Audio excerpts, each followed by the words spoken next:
MP Gajendrakumar Ponnambalam from the Tamil National People's Front raised a privilege issue in Parliament on Thursday. The legislator raised his concerns over an incident that took place in Jaffna last week and his arrest by Sri Lanka police. I also handed over a handwritten letter addressed to you requesting that you inform police. I will make myself available to record a statement on the 12th of June or soon after. On the 7th June morning at around 6:30, the Jayapuram OIC turned up at my residence stating that he had to arrest and take me to record a statement to the Maradangani police.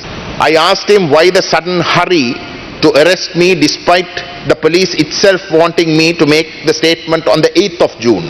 I promptly contacted you, Mr. Speaker, and explained the situation and requested that you inform the police that the statement can be recorded on the 12th June, and you agreed to do so. I again contacted you, Mr. Speaker, and informed you of the situation.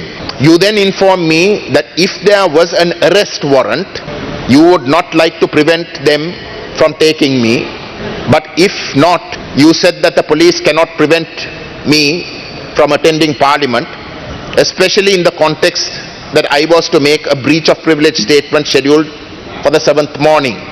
A receipt of arrest was subsequently handed over to me personally at the Kolpiti police.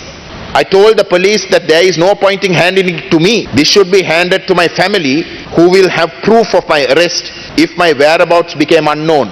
However, the police refused to hand it over to my house. I was subsequently taken to the Kilinochchi police station where my statement was recorded and then produced before the Kilinochchi magistrate, who then enlarged me on bail and withdrew the foreign travel ban that had been issued on me.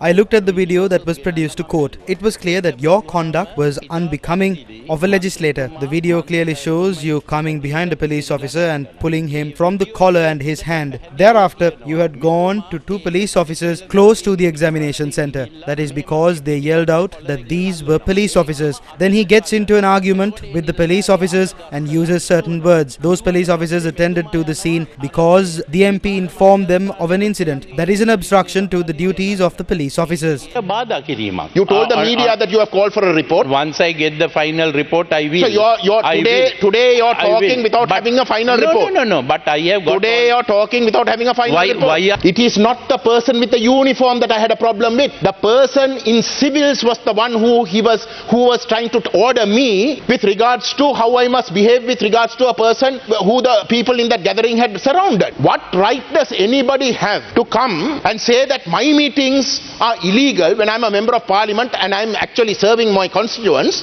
without them trying to prove that who they are? He was in uniform, and then you went and said Katavahapang and all that. As the minister in charge of police, I just can't tolerate that kind of thing.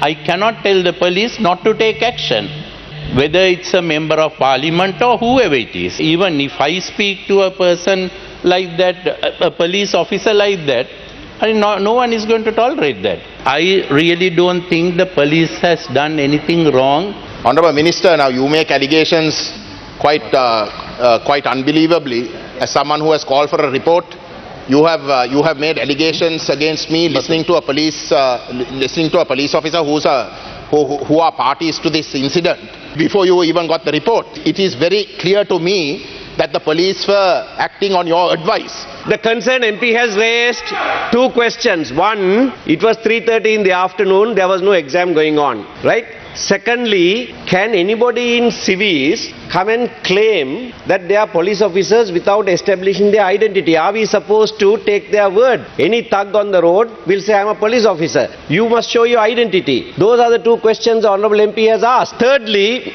Honourable Minister, you explained about his arrest. Now, the police knew very well that he was travelling from Jaffna to Colombo to attend Parliament, right? Under Parliament Powers and Privileges Act. Why couldn't they wait till Friday until the Parliament sessions were over for him to, he hadn't committed a murder and was fleeing the country or anything like that. We have a privilege to attend Parliament. The police under you knew very well that he was in Colombo to attend Parliament. What was his hurry to arrest him and take him all the way to Kilinochchi?